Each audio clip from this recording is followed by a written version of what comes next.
मैं मुदस्सिर और आप देख रहे हैं हिंदराज.com। खबर वही जो आपके लिए सही। दिल्ली विधानसभा चुनाव 2025 का आगाज हो चुका है और मुसलमानों के लिहाज से सबसे पढ़ी लिखी माने जाने वाली सीट ओखला विधानसभा है। और यहाँ पे दिलचस्प बात यह है कि यहाँ से 3 कैंडिडेट मुस्लिम समाज से आते हैं और एक जो बीजेपी का कैंडिडेट है वो जो है गैर मुस्लिम समाज से आते हैं।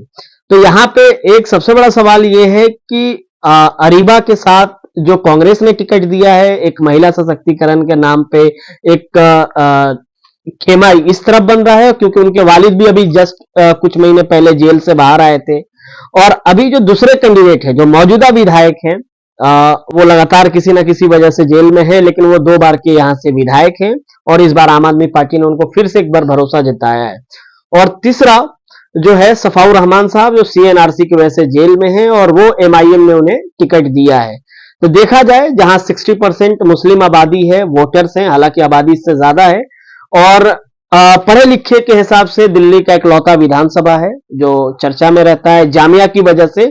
तो आज हमारे साथ मौजूद हैं इग्नू के प्रो वाइस चांसलर रह चुके हैं डॉक्टर बशीर अहमद खान साहब। सर, आपका स्वागत है और इस बारे में जानना चाहेंगे। 3 कैंडिडेट, तीनों की अपनी अपनी कहानी है और तीनों को लोग जानते हैं और तीनों के साथ कहीं ना कहीं एक कौम से हमदर्दी वाली बात सामने आती है। तो क्या ये वोट 3 खेमे में जाएगा और बीजेपी की राह ओखला में आसान हो जाएगी? देखिए, जहाँ तक ओखले का मामला है तो उसमें अमानतुल्लाह साहब इस वक्त जेल में नहीं है, वो जमानत पर है। मतलब फिलहाल वो जेल में बाहर हैं और 2 दफा से एमपी रह चुके हैं और यहाँ पर एमएलए रह चुके हैं वो यहाँ पर। तो जाहिर बात है कि इनकम्बेंसी होती है कि कुछ लोग उनके मुखालिफ भी हो जाते हैं, इसलिए कि जितना एक्सपेक्ट करते हैं उतना नहीं हो पाता। मिसाल के तौर पे ओखले की गलियों में आज भी कुछ गलियां ऐसी हैं, कल मैंने गया था गफार मंजिल, जहाँ पे कीचड़ और पानी ये सब कुछ म्यूनिसपैलिटी इस वक्त उनके अंडर में है, आम आदमी पार्टी के अंडर में। उसका बड़ा बुरा हाल है, यहाँ पे सब खत्ते लगे हुए हैं, कूड़ा कचरा सारा का सारा है। अब कुछ बन गई है इलेक्शन की वजह से रोड्स, लेकिन बाकी काफी रोड्स का बहुत बुरा हाल है। अब भी मेन रोड का भी, जो आप जाइए शाहीन बाग की तरफ जाइए, कितने गड्ढे हैं सब। तो लिहाजा कुछ लोग मुखालिफ। तो आम आदमी पार्टी का ग्राफ बढ़ा नहीं है, घटा है। मतलब खाली यही का नहीं है, बल्कि केजरीवाल साहब का भी जो पहले ग्राफ था वो नहीं रहा, उससे कम रहा है ग्राफ। तो कमी तो आई है आम आदमी पार्टी के वोटर्स में और सब में, तो उसका असर यहाँ भी पड़ेगा तो थोड़ा सा। दूसरी बात यह है कि अब ये जो है अरीबा, तो आसिफ मोहम्मद खान जो है वो यहाँ एमएलए रह चुके हैं और अरीबा इस वक्त कॉर्पोरेटर हैं। कांग्रेस ने भी उनको टिकट दिया है ये समझ के कि औरतें हैं तो महिला सशक्तिकरण को औरतों का वोट मिल जाएगा।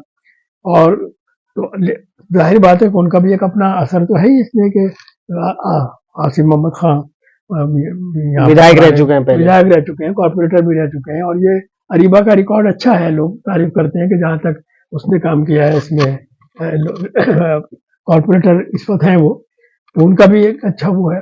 और ये जो शफाउर रहमान के सिंपैथी तो होगी शफाउर रहमान साहब के बारे में, इसलिए कि वो बेकसूर पकड़े गए। जो इन्होंने शाहीन बाग का जो एजिटेशन चला था, तो उसमें खामखा जो पकड़ के बंद कर रखा है, उसके अंदर इनको भी बंद कर रखा है। उमर खालिद हैं और गुलफशा हैं, शर्जील इमाम, सब लोग जो हैं, जो सब यकीनन बेकसूर लोग हैं, वो खामखा इनको फिसाद कराया था। बीजेपी ने पकड़ रखा है इन लोगों को, चूंकि यहाँ पे बीजेपी की सेंट्रल गवर्नमेंट जो है वो जाहिर बात है उनकी है और पुलिस भी उनके अंडर में है, अमित शाह के वगैरह वगैरह। तो इससे यह तो खतरा है कि अगर ये वोट डिवाइड होता है तो बीजेपी की राह आसान हो जाएगी। और इस वक्त जो माहौल बना रहे हैं महाकुंभ के मामले में और तमाम चीजों के मामले में, राम मंदिर के मामले में, तो वो हिंदू सेंटिमेंट्स को कर रहे हैं। राहुल गांधी की मैं इतनी बात तो मानता हूँ कि जो राहुल गांधी और प्रियंका गांधी जिस तरीके से आरएसएस के खिलाफ और बीजेपी और सावर के खिलाफ जो स्टैंड वो लेते हैं ओपनली, ऐसा कोई स्टैंड नहीं लेता भारत। आइडियोलॉजिकली इतनी बातें अप्रिशिएट करनी चाहिए कि ये हिम्मत की बात है कि इसमें कोई कंप्रोमाइज आरएसएस के साथ और बीजेपी के साथ कोई कंप्रोमाइज ये लोग नहीं करते।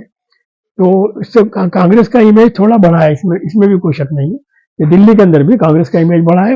अच्छा, मुसलमानों के अंदर भी है, मजबूरन वोट दे वो बात दूसरी है।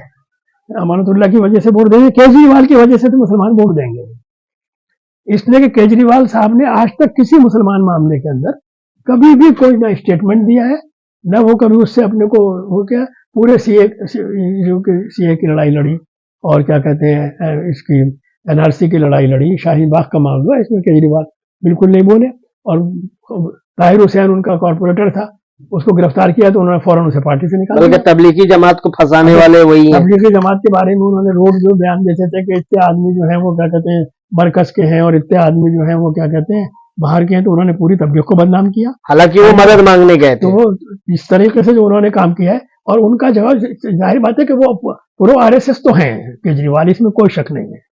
वो उनके यहाँ दूसरे लोग भी हैं, गोपाल राय हैं, लेफ्टिस्ट हैं, और ये संजय सिंह है, वो काफी क्या कहते हैं लिबरल आदमी, सेकुलर आदमी है। लेकिन खुद केजरीवाल जहां तक का मामला है, उनके आरएसएस के लिए, यानी केजरीवाल जिस विकास की बात करते हैं, जिस एक दिल्ली मॉडल की बात करते हैं, जिस वजह से पंजाब भी जीते हो, हालांकि उसका रीजन कई हो सकते हैं, लेकिन आज उसी दिल्ली के मौजूदा पार्टी आम आदमी पार्टी को केजरीवाल की वजह से नुकसान होने वाला है। मतलब नुकसान ये है कि उनका कैडर तो है, जाहिर बात है, इतने सारे एमएलए हैं जब उनकी हुकूमत है, तो वो फायदा तो है उनको।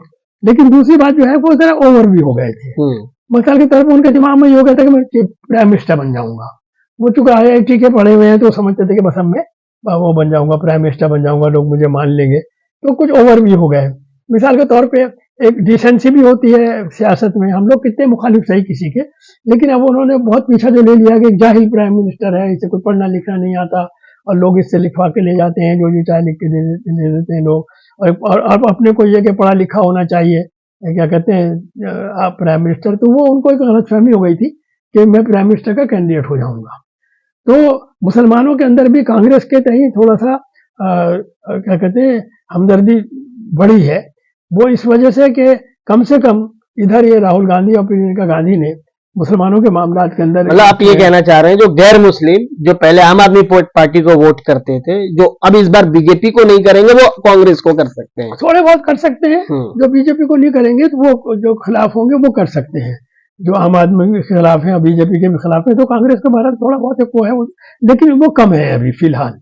और ओखले की बात जहां तक मैं कर रहा हूँ, तो उसके अंदर जो डर है कि अगर लोग अमानतुल्लाह को अगर ये समझ के वोट देंगे कि भाई देखिए जीतते हुए आदमी को जिताइए वरना बीजेपी आ जाएगी, लोग जो ये कहते हैं कि साहब बीजेपी का खौफ निगेटिव पॉलिटिक्स से अपने करें क्या कर, हम देख ही रहे लोग इतना अत्याचार कर रहा है यूपी में, तो ये कहना कि बीजेपी को हराना बिल्कुल जरूरी है, इसलिए कि हम देख रहे हैं कि क्या हो रहा है यूपी के अंदर मुसलमानों के साथ, और संभल में क्या हुआ, बहराइच में क्या हुआ, और जो कुछ औकाफ के बारे में किया जा रहा है, और अब हम ये देख नहीं रहे सेंटर के अंदर क्या हो रहा है मुसलमानों के बारे में, हम देख नहीं रहे उत्तराखंड के अंदर क्या हो रहा है, मध्य प्रदेश में क्या हो रहा है, मस्जिदें गिराई जा रही हैं, मुसलमानों के नाम बदले जा रहे हैं, गिरफ्तार किया जा रहा है, लिंचिंग हो रही है, ये सब कुछ जो हो रहा है, तो क्या मुसलमान जो हैं चाहे जीते नहीं वो एक अलग बात है, लेकिन बीजेपी को हराना इसलिए जरूरी है कि भाई ये हमारे लिए खुले हुए दुश्मनी। मतलब आप ये बोलना चाह रहे हैं कि जो मुसलमान तो चाहता है कि बीजेपी ना आए,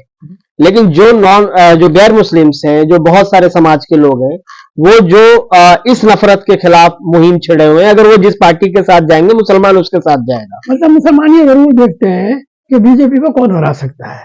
पहले तो लोग कहते थे कि साहब ये निगेटिव पॉलिटिक्स है, लेकिन बीजेपी ने हरकतें ऐसी शुरू कर दी है कि जिसकी वजह से मुसलमान मजबूर है। अब इसने तो जो कुछ योगी आदित्यनाथ जैसे बताया, यूपी में जो कुछ मुसलमानों के साथ हो रहा है, उत्तराखंड के अंदर यूनिफॉर्म सिविल कोड आ रहा है, वहां पे मध्य प्रदेश के अंदर मस्जिदें ढाई जा रही हैं, मंदिरों को बनाने के लिए क्या कहते हैं रास्ते बनाने के लिए मस्जिदें मुसलमानों की बस्तियां उजाड़ी जा रही हैं। तो अब हम ये तो नहीं चाहेंगे कि ओखला उजाड़ा जाए, वैसे तो क्या होगा अल्लाह के इख्तियार में है, लेकिन अपनी कोशिश तो यही होगी। यानी ओखला के मुसलमान बीजेपी के ताकत में आने से डरते हैं? नहीं, डरते नहीं है, बल्कि ये हकीकत है कि हम ये नहीं चाहेंगे कि हमारे में मजालिम करें, तो मुसलमान डरता तो नहीं है, लेकिन जाहिर बात है ये चाहेगा कि जुल्म न किया जाए उनके ऊपर। डरने का तो सवाल ये नहीं है कि मुसलमान कौम को जानते ही नहीं है। मेरा कहना तो एक और है, मेरा कहना यह है योगी आदित्यनाथ और ये क्या कहते हैं जो आसाम का जो है चीफ मिनिस्टर शर्मा, ये बेवकूफ लोग हैं। ये हिंदू मुसलमान की बात मैं नहीं कर रहा। कोई भी समझदार चीफ मिनिस्टर जो होगा, उत्तर प्रदेश के अंदर 20% के करीब मुसलमान हैं, हर 5वां आदमी मुसलमान है। कोई भी चीफ मिनिस्टर होगा वो कोई बेवकूफ आदमी होगा जो उनसे करोड़ों लोगों से दुश्मनी मोल लेगा।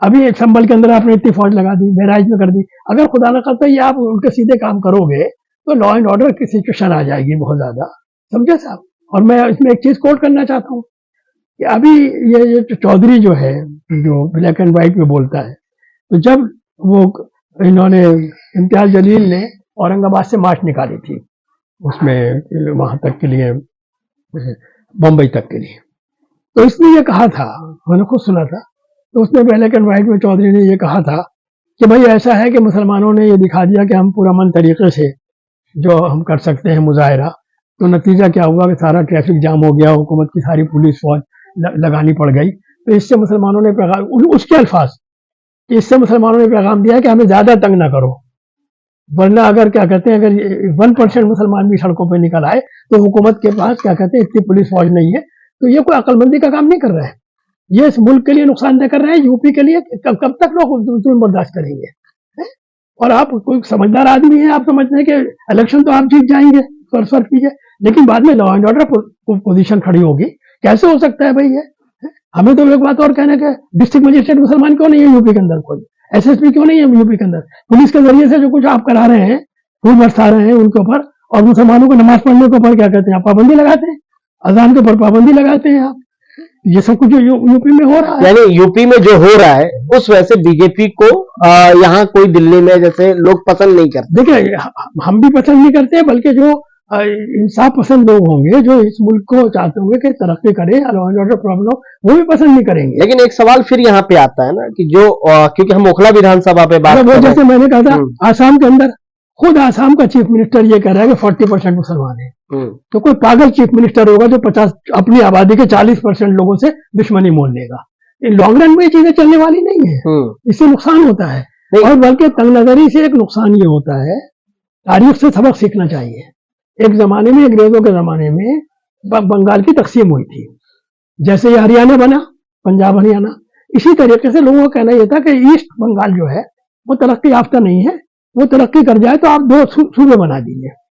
तो चुनाचे ये हुआ कि वो बना दिए थे अंग्रेजों ने, हमारे तमाम लोगों ने, हिंदुओं ने मुखालफत की, और बदकिस्मती से मौलाना आजाद ने मुखालफत की, जबकि पूरी मुल्क मुसलमानों की मर्जी के खिलाफ।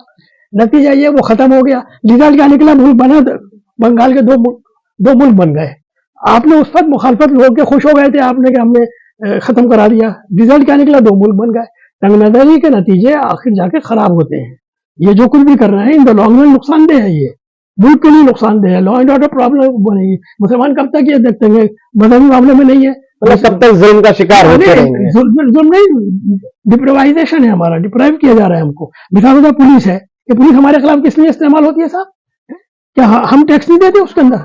तो पुलिस को जो सैलरी मिलती है उसमें हमारा टैक्स शामिल है, जो फूल बरसाए जा रहे हैं उसमें हमारा टैक्स शामिल है, जो इंतजाम हो रहा है क्या कहते हैं कुल्लू, उसमें हमारा टैक्स शामिल है। तो जब हम टैक्स देते हैं तो हमारे डीएम क्यों नहीं है, हमारे पुलिस में लोग क्यों नहीं है, हमारे बैंकों में लोग क्यों नहीं है? हर जगह नौकरियों से बिल्कुल मुसलमानों का साफ कर दिया है। तो अल्टीमेटली हमें उठना पड़ेगा ये रिजर्वेशन के लिए। आगे चल के मेरी बात नोट कर लीजिए, एक वक्त आएगा कि मुसलमान रिजर्वेशन मांगेंगे।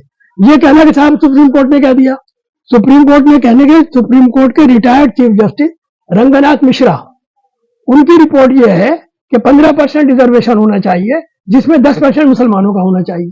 ये सुप्रीम कोर्ट के रिटायर्ड चीफ जस्टिस का कहना है, रंगनाथ मिश्रा कि साहब मजहब के नाम पे नहीं हो सकता, कास्ट के नाम पे हो सकता है। तो जो दस्तूर में दरता बतर नहीं होती है, जिस दिन मुसलमान अपने इस मुतालबे पे आ गया कि हमें रोटी रोटी चाहिए, हमारा रिप्रेजेंटेशन चाहिए, हुकूमत को आज नहीं कल। लेकिन आज सुप्रीम कोर्ट के जज का आप एग्जाम्पल दे रहे हैं, आप इंटरव्यू में जो आप बता रहे हैं, जब तक अभी तक हिस्ट्री ये देखी गई है कि जब तक सुप्रीम कोर्ट का जज करेंट में होता है, यानी सुप्रीम कोर्ट के कुर्सी पे बैठा होता है, तब तक वो जितने एक समाज के खिलाफ जो फैसले सुना सकता है वो कर रहा होता है। लेकिन वही जज अगर किसी वजह से उसे कभी ये खिलाफ फैसला देने का भी मौका नहीं मिला, तो वो जब टेन्योर पूरा हो जाता है तो वो मुसलमानों के पक्ष की बात करता है। तो सुप्रीम कोर्ट की जज का हवाला क्या ही देना, वो सबके सामने। दो बातें हैं, आजकल तो ये हो रहा है कि जो सुप्रीम कोर्ट के रिटायर्ड हो रहे हैं वो बीजेपी की तरफ जा रहे हैं और मुसलमानों के खिलाफ बयान दे रहे हैं सिटिंग जज। तो पहले लोग कांग्रेस की तरफ जाते थे, पावर में थी कांग्रेस। मेरा कहना यह है कि जब हम सुप्रीम कोर्ट का हवाला देते हैं तो सुप्रीम कोर्ट का चीफ जज, और दूसरी बात एक और है, वो ये कि ये पॉलिटिकल मामला है। मुसलमानों को पॉलिटिकल के अनुसार रिजर्वेशन नहीं दिया जा सकता। जिस दिन मुसलमान मुत्तहिद हो गए, अपनी पार्टी बनाई और पीसफुल एजिटेशन किया, देना पड़ेगा रिजर्वेशन। तो क्या आप ये कहते हैं कि इलेक्शन कमीशन ऑफ इंडिया की तरफ से ऐसी पहल की जाए कि ओखला विधानसभा, क्योंकि मुस्लिम मेजोरिटी सीट है, मुसलमान ज्यादा है, और जहां तक मुसलमान, क्योंकि कुंदरकी का एग्जाम्पल है कि मुसलमानों ने बीजेपी को जिताया, तो ऐसा भी हो सकता है कि एक सीट मुसलमानों के लिए सुरक्षित कर दी जाए। देखिए ना, वो तो सवाल एक और है कि ये इस वक्त नहीं हो सकता। ये जो आमतौर पर अगर बीजेपी चाहे तब भी नहीं हो सकता। एक बात सुनिए, अगर बीजेपी अगर बड़ा दिल दिखाए तो फिलहाल मुसलमानों के लिए वो तो कहते हैं हो ही नहीं सकता। अगर बीजेपी, अगर मान लीजिए नरेंद्र मोदी अपनी अगर देश के प्रधानमंत्री, वो तो उन्होंने बड़ा दिल दिखा दिया। बड़ा दिल दिखाने का मामला नहीं है, वो ये कि वो रूल्स बदलने पड़ेंगे उनको। अभी तो उन्होंने सिर्फ ये कर रखा है, उन्होंने कई रूल्स बदले, एक रूल्स ऐसे बदले। बीजेपी से तो उम्मीद नहीं है कि वो बदलेगी, उनकी पूरी मोदी जी से उम्मीद है नहीं, बिल्कुल नहीं है, कोई सवाल नहीं है। जो आरएसएस का प्रचारक रहा हो, उससे ये सोचना कि वो क्या कहते हैं मुसलमानों के लिए कोई काम करेगा, तो नामुमकिन बात है। तो मतलब फिर हम ओखला विधानसभा की अगर बात करें, क्योंकि अमानतुल्लाह का एक चेहरा बड़ा है, क्योंकि उन्होंने बिहार के पूर्व सांसद के जनाजे में जो उन्होंने एक रोल अदा करी थी, क्योंकि यहाँ पे बाहर की आबादी भी ज्यादा है जो पूर्वांचल साइड से आती है, क्या उन्हें उसका बेनिफिट मिलेगा? देखिए, मैं अभी कह नहीं सकता, इसलिए कि मुझे ये देखना है कि इलेक्शन जो अब चलेगा, ये तीनों जो है, मिसाल के तौर पे वैसे साहब ये कोशिश करेंगे कि साहब शफाउर रहमान साहब जो हैं वो बेकसूर जेल में बंद हैं, क्योंकि पूर्व सांसद उनके आके जा चुके हैं। अच्छा, दूसरी बात यह है कि वो क्या नाम है, जामिया के ओल्ड बॉयज के प्रेसिडेंट भी रहे हैं वो, तो जाहिर बात है कि कुछ लोगों की हमदर्दी, अगर वो इसमें कामयाब अगर हो गए। भारत एक बात तो है कि कोई ऑर्गेनाइजेशन सेटअप तो है नहीं दिल्ली के अंदर MIM का, ठीक है, और इसके लिए ओवैसी साहब ने कभी कोई सीरियस कोशिश भी नहीं की। दिल्ली जैसे जगह में वो 4th या 5th टाइम शायद MP है वो, और इस पूरे अरसे में उन्होंने कभी कोई सीरियस कोशिश ये नहीं की कि दिल्ली के जो मियाँ कितने एडवोकेट्स हैं, कितने प्रोफेसर्स हैं, कितने क्या कहते हैं इंजीनियर्स हैं, कितने डॉक्टर्स हैं, तो उन्होंने कभी कोशिश नहीं की कि कुछ लोगों को मिला के यहाँ पे ढंग की कोई पार्टी खड़ी की जाए। बस इलेक्शन में जरूर वो खड़े हो जाते हैं, तकरीरें करते हैं, उसे सही है। तो अब मुझे पता नहीं कि वो इसमें कामयाब होंगे नहीं होंगे, जिस तरीके से उन्होंने ओवैसी साहब को दिल्ली का लेके इंटरेस्ट है, मेहनत नहीं है, ये बताना चाह रहे हैं? नहीं, मतलब मेरा मकसद कहना ये है कि उनका दिल्ली में जो फैक्ट है वो ये कि उनका इस वक्त दिल्ली के अंदर कोई बाकायदा बड़ा कैडर नहीं है, स्ट्रक्चर नहीं है। कैंडिडेट से हमदर्दी लोगों को जरूर हो सकती है, लेकिन अल्टीमेटली लोग ये देखते हैं कि ये आदमी जीत रहा है या नहीं जीत रहा। और अब ये कि कांग्रेस किस हद तक अपने को आगे बढ़ा सकती है, जैसे कल राहुल गांधी की तकरीर जो हुई, उन्होंने शुरुआत वहीं से की है, मुस्लिम इलाके से। कल जो उन्होंने कोशिश की है तो अपना वो एक मैसेज देना चाहा है उन्होंने, कि उन्होंने जो शुरुआत की है अपनी, वो मुस्लिम लोकेलिटी से की है, जहाँ पे मुसलमान कैंडिडेट है, मुस्लिम मेजोरिटी एरिया, वहां से कल उन्होंने शुरुआत की है अपने। और तकरीर में ये कहा भी है कि साहब क्या कहते हैं, मैं जो हूँ वो चाहे मुसलमान हो या हरिजन हो या कोई हो, जो भी आदमी कहीं भी उसके खिलाफ मारा जाएगा, जुल्म होगा, तो राहुल गांधी उसके लिए खड़ा नजर आएगा। नहीं, तो एक सवाल यहाँ पे ये आ रही है ना, आपके जो अभी मौजूदा विधायक हैं अमानतुल्लाह खान, उन्होंने नागरिकता कानून में जिस तरह से अपने पार्टी से अगेंस्ट जाके भूमिका निभाई थी, जिसकी वजह से लोग शाहीन बाग में एकत्रित हुए, उसी धरने की वजह से सफाउर रहमान जो जामिया के एलुमनी है ओल्ड बॉयज के, वो आज जेल में है और वहां से चुनाव लड़ी है, खुद अभी जेल से बाहर आए हैं। और तीसरी तरफ अरीबा जो अभी काउंसलर हैं, उनको टिकट मिला है, उनके प्रति भी, क्योंकि उस टाइम में उन्होंने अमानतुल्लाह साहब के जो काउंसलर के कैंडिडेट थे उनको हरा के वो जीती थी, तो ये फैक्ट है। लेकिन अभी इस बीच में जो मुसलमान कभी कांग्रेस से नाराज थे, आम आदमी पार्टी के साथ गए और आम आदमी पार्टी को फायदा हुआ, आज वही मुसलमान आज फिर आम आदमी पार्टी से नाराज है, कांग्रेस की तरफ जा सकते हैं, जैसा कि अभी 2024 के इलेक्शन में देखने को मिला। तो अभी इस तरह से देखा जाए तो पार्टी से लोग कम मुतासिर हो रहे हैं, कैंडिडेट से ज्यादा। तो इस हिसाब से सवाल मैं कंप्लीट कर दूं अपनी, कि इस हिसाब से देखा जाए ये मामला तिकोणीय होने जा रहा है, जिससे बीजेपी को सीधा सीधी फायदा मिलेगा, और हो सकता है कि जो कुंदरकी वाला रिजल्ट है हमें ओखला विधानसभा में देखने को मिले। के अंदर जो हुआ है मुसलमान वोट नहीं दिएगा, ये सब झूठा प्रोपेगेंडा है। मुसलमान वोट एक तो बिरादरी के नाम पे बटा, एक तो खराबी ये हुई बिरादरीवाद की वजह से बटा। दूसरी बात ये हुई कि वहाँ वोट डालने नहीं आएगा, देखा कि बंदूक की नोक के ऊपर वोटों को रोका गया है, डराया गया, धमकाया गया है। इस तरह का फिर बेईमानी, इलेक्शन कमीशन लोग कहते हैं कि ईवीएम से बेईमानी हो रही है, इस सब के बाद वहां जीते हैं। वरना ऐसे बात नहीं है कि मुसलमान बीजेपी की तरफ हो गए होंगे, ये नामुमकिन है। दूसरी तरफ बात यह है कि जो बात आप कह रहे हैं कि यहाँ से कॉर्पोरेशन के इलेक्शन में ओखला के अंदर 2 जगह कांग्रेस जीती है, दोनों जगह आम आदमी पार्टी को शिकस्त मिली, दोनों जगह, और विधायक की ही आदमी को शिकस्त तो अब ये तो इससे चीज ये भी इसलिए अभी कह नहीं सकते हम कि इसलिए कि बहरहाल ये चीज उनके कांग्रेस के फेवर में जाती है कि 2 वो जो जीते हैं कॉर्पोरेटर, वो दोनों कांग्रेस के जीते हैं और आम आदमी पार्टी को हराया है उन्होंने। और ये वही ओखला है, इन्होंने अभी वोट दिए कुछ दिन पहले। इससे ये तो जाहिर हो जाता है कि ओखले के लोगों का आम आदमी पार्टी से इंटरेस्ट खत्म, जो इंटरेस्ट कम खत्म तो नहीं हुआ, कम हुआ है। और अमानतुल्लाह साहब के जो प्लस पॉइंट है कि जिस तरह राइट के अंदर वो सामने आए, अपनी पार्टी के लीडरों ने तो नहीं किया, लेकिन उन्होंने बड़ा रोल प्ले किया। एक चीज ये भी हो सकता है कि ओखला के जो मुसलमान है, जो यहाँ की आबादी है, बेसिकली पढ़ी लिखी आबादी कही जाती है, तो ये भी हो सकता है कि जिस कैडर की आप बात कर रहे हैं कि असदुद्दीन ओवैसी की यहाँ पे नहीं है, और पढ़े लिखे को कैडर की क्या ही जरूरत है, वो तो पढ़ा लिखा है, खुद वोट कर सकता है। ये भी पॉसिबल है कि एक तरफा कहीं मामला पलट जाए ओवैसी साहब के यहाँ आने से। देखिए ओवैसी साहब के आने से क्योंकि एक बात तो तय है कि विधायक चाहे मुख्यमंत्री भाजपा का बने या आपके कांग्रेस का बने या आम आदमी पार्टी का बने, ओखला का जो विकास का जो नजरिया है, वो नजरिया तो ऐसे ही है जैसे चलता आ रहा है। तो क्या लगता है आपको? एक बात बताऊं आप कि जहां तक मामला ये है कि ओवैसी साहब की वजह से, ओवैसी साहब की वजह से तो होगा नहीं, इसलिए कि हमने देखा ओवैसी साहब की वजह से यहाँ पिछले इलेक्शन में कुछ नहीं हुआ। तो ये कहना कि ओवैसी साहब की वजह से यहाँ पर बिल्कुल नहीं होगा, उनकी तकरीर सुनने लोग आ जाएंगे है। और मुझे तो बहरहाल वो पढ़े लिखे आदमी है, सब कुछ है, लेकिन जो उनका अंदाज है तकरीर करने का, चीखना चिल्लाना, ये कहना कि किसी के जूते की नोक पे है मेरे और किसी के बाप से नहीं डरता और मेरा भाई तोप है, अब इस तरह की चीज मुझे तो समझ में नहीं आता कि अब वो कुछ लोगों को तो पसंद आ सकती है, लेकिन हमें तो अलीगढ़ में ट्रेनिंग ये दी नहीं गई है इस तरह की तकरीर की। लेकिन तो क्या शफाउर रहमान साहब को फायदा मिल सकता है? क्योंकि यहाँ कैडर की बात ही नहीं है ना, पढ़े लिखे लोग हैं। नहीं, पढ़े लिखे लोग नहीं है, ये गलत फहमी है कि यहाँ पे मेजोरिटी पढ़े लिखे लोगों की है। नहीं, जामिया की वजह से मेजोरिटी आबादी। अरे भाई कितने आदमी है यहाँ, ग्रेजुएट कितने हैं?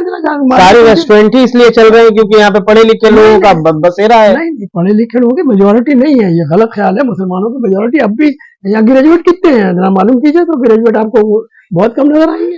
ये तो ये कह सकते हैं कि मुकाबलतन बाकी विधानसभा के यहाँ पढ़े, तो मुकाबलतन ये, लेकिन ये कहना कि यहाँ मुसलमानों की अक्सरियत पढ़े लिखों की, ऐसी बात नहीं है। क्योंकि आपने अलीगढ़ का भी दौर देखा है, आपने कई चुनाव देखा है और आप इस विधानसभा में कई सालों से हैं, कई बार वोट किया है। क्या लगता है ओखला विधानसभा का रिजल्ट क्या हो सकता है? देखिए, अगर पर्सनली देखा जाए तो लोगों की हमदर्दी जाहिर बात है शफाउर रहमान साहब के साथ इसलिए होती है कि एक तो पढ़े लिखे आदमी वो भी है और उन्होंने एक कॉज के लिए जेल में बंधे 4 साल से, मतलब उनकी अपना कोई कसूर नहीं है। अब ये कि वो इसको किस हद तक, मैं इससे एग्री नहीं करता कि ओवैसी साहब की वजह से वोट देंगे। ओवैसी साहब की वजह से यहाँ बहुत बड़े जलसे हुए, खूब जलसे हुए, लेकिन वोट नहीं दिए गए। यूपी में भी देखा, दिल्ली में भी देखा, तो ओवैसी साहब की वजह से तो वोट यहाँ नहीं मिलेंगे, ये तो तय है। कैंडिडेट की वजह से जरूर हो सकता है। अब वो कितने इसे वो करते हैं, क्या कहते हैं, कैश करते हैं, वो अभी अरीबा की वजह से कांग्रेस को भी फायदा हो सकता है। देखिए, अरीबा को फायदा हो सकता है कांग्रेस की वजह से, इसलिए कि बहरहाल कांग्रेस को कुछ ना कुछ नॉन मुस्लिम वोट जरूर मिलेगा। मतलब ऐसी बात नहीं है कि बिल्कुल नहीं मिलेगा, कांग्रेस को कुछ ना कुछ नॉन। तो क्या लगता है, नॉन मुस्लिम कांग्रेस को ज्यादा वोट करेंगे या आम आदमी पार्टी? मैं इसलिए नहीं कह सकता कि उनके बारे में मेरा ख्याल लेंगे ज्यादा भी। अब ये देखना है कि राहुल गांधी किस हद तक और सोनिया गांधी, वो प्रियंका गांधी किस हद तक इसको करती है। मैं प्रियंका गांधी से इस बात से बहुत मुतासिर हुआ हूँ कि उन्होंने जितने बयानात उसके गजा के मामले में, फलस्तीन में, किसी हिंदू लीडर के ऐसे बयान मैंने नहीं देखे। मुसलसल 3-4 बयान उनके आए, वो बैग लेके भी गई जिसमें मोहम्मद चौक में फलस्तीन लिखा हुआ था। न्यू ईयर डे का मामला जिससे कोई मतलब नहीं था गजा से, उसमें उनका स्टेटमेंट था कि पूरी दुनिया में न्यू ईयर डे मनाया जा रहा है, हम लोग सब खुशियां मना रहे हैं, वहाँ गजा में बच्चे मारे जा रहे हैं, औरतें कत्ल की जा रही हैं, पूरी दुनिया। उनका स्टेटमेंट तो बंगाली हिंदुओं के लिए भी आया जो बांग्लादेश में। देखिए, अगर बांग्लादेश के अंदर जो हिंदुओं के साथ मामला है, वहाँ हुआ यह है कि जो अवामी लीग के हामी थे मुसलमान, उनके साथ भी जुल्म हुआ। और जो अवामी लीग के हिंदू नॉन मुस्लिम थे उनमें। अब वो एक और बात है कि मेजोरिटी जो थी नॉन मुस्लिम की वो अवामी लीग के हामी थे, तो उसको नुकसान, लेकिन बहरहाल वहां भी हुआ तो गलत है। मतलब ये है कि प्रियंका गांधी जो है अभी एक ऐसी लीडर उभर के सामने आ रही है जो कि जुल्म के खिलाफ बात कर रही है, चाहे वो फिलिस्तीन की बात हो या बांग्लादेश के अंदर हिंदुओं के खिलाफ जुल्म बात की बात है। शुरू में फिलिस्तीन का लेके गई थी बैग, जब इन्होंने उधर मचाया तो उन्हें बंगाल का लेके चली गई। लेकिन उनके स्टेटमेंट आप देखिए, शुरू से देख रहा हूं मैं, अब वो डरती नहीं है ये कहने के मुसलमान लोग। तो आजकल क्या है, पीडीए, उसमें क्या चीज है, पिछड़ा, दलित और नहीं अल्पसंख्यक। लफ्ज मुसलमान कहते हुए डरते हैं, अल्पसंख्यक। कैसे अल्पसंख्यक? ये तो बड़ी मुसलमानों की बड़ी, मैं बात कहना चाहता हूँ, मैं तो मुस्लिम लीग में रहा नॉर्थ इंडिया में, अल्लाह का शुक्र है हमारे हाथ से मुस्लिम लीग बनी है। और मैं तो एक बात और कहता हूँ, अगर कोई पार्टी चल सकती है, मेरा तो ख्याल है हिंदुस्तान में तो मुस्लिम लीग चलेगी। इसलिए कि आज भी उनके 5 MP हैं, तो किसी पार्टी के नहीं है, 5 MP हैं उनके। ये और बात है कि मीडिया उनको दिखाता ही नहीं है। उनके क्या कहते हैं, 3 लोकसभा में है, 2 राज्यसभा में है, 19-20 MLA वो लिए बैठे हुए हैं, क्या कहते हैं, केरला के अंदर लिए बैठे हुए हैं। अगर वो सीरियस हो जाए, अभी है उनका MP दिल्ली में रहता है, सुप्रीम कोर्ट का वकील है, पहली मर्तबा एक MP ऐसा है जो दिल्ली में रहता है। वरना अब तक ये था कि वो केरला वाले के, मद्रास के लोग, वो फंक्शन, वो यहाँ पे सेशन होता तो आ जाते थे, फिर चले जाते थे। अब एक आदमी जरूर बीरान आए हैं, और इनके साथ चाचा या वाली जो भी रहे होंगे, मैं देखा है उस जमाने में उनके साथ काम किया है, कोया साहब के साथ वो मिनिस्टर थे। तो बहरहाल अगर अब मुसलमानों को देखिए, अल्टीमेटली अपनी पार्टी बनानी पड़ेगी, अपनी पार्टी एक बनानी पड़ेगी। और उसके अंदर अगर कोई बड़ी पार्टी है तो मुस्लिम लीग है। इतने दिनों से हमारे दिल्ली से MLA जीता था मुस्लिम लीग का, जिस जमाने में एक्टिव था। दिल्ली से कॉर्पोरेटर जीता था, यूपी से MLA जीता था, मेरठ के अंदर जहां मैं रहने वाला हूँ डिप्टी मेयर जीता था।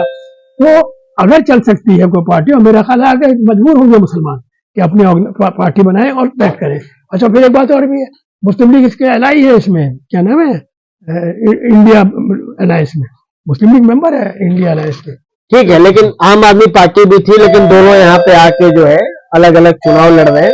इससे तो एक बात साबित हो जाती है कि जब जब चुनाव आता है समीकरण बदल जाते हैं, पॉलिसी बदल जाती है, जो पार्टी कल तक साथ थी वो खिला, और यही बीजेपी को पहली जीत मिल जाती है।